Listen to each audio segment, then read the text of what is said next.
C'est au cours du lancement du projet de lutte contre la corruption et le blanchiment des capitaux que Georges Paga, représentant de la société civile, a révélé les conditions de vie des populations gabonaises. Lors de son allocution, celui-ci a dressé un tableau noir du Gabon. Pour lui, plus de 90% de la masse populaire vit dans la précarité.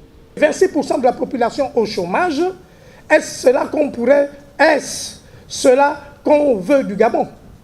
Pourquoi héritérions-nous du même destin? Aujourd'hui, ce n'est un secret pour personne.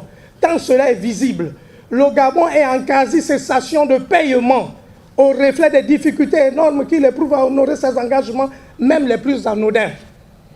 Et ce, malgré d'importantes ressources engrangées depuis 2008, qui se chiffreront selon les voies autorisées à près de 15 000 milliards de francs CFA.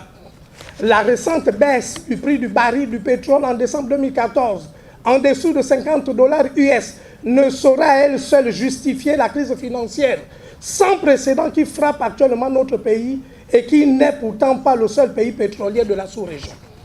Ne caressant pas dans le sens du poil, Georges Paga a souligné qu'il ne pourrait y avoir d'investisseurs si les problèmes sociopolitiques du Gabon n'étaient pas reconsidérés. Le montant élevé des déperditions de nos finances publiques qui se chiffrerait entre 400 milliards et 500 milliards de francs CFA par an selon la Banque mondiale a motivé notre élan patriotique. Contrairement à certaines ONG de services des mallettes et face à l'atonie et à l'inefficacité de la Commission et de la NIF dans la traque et la répression des criminels financiers, les ONG retenues dans le cadre de ce programme croient fermement aux vertus hautement salvatrices et salutaires de cette stratégie pour le Gabon.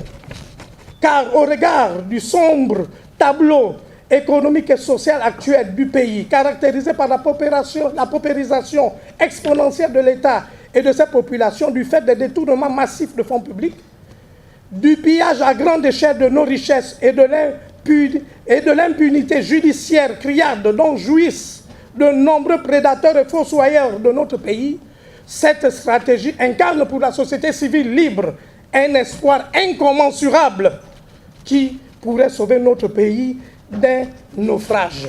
Au terme de son discours, le représentant de la société civile a proposé la mise en place d'une véritable frange de lutte contre les détournements des fonds publics. Pour lui, il n'y a pas d'émergence sans combat réel contre la corruption.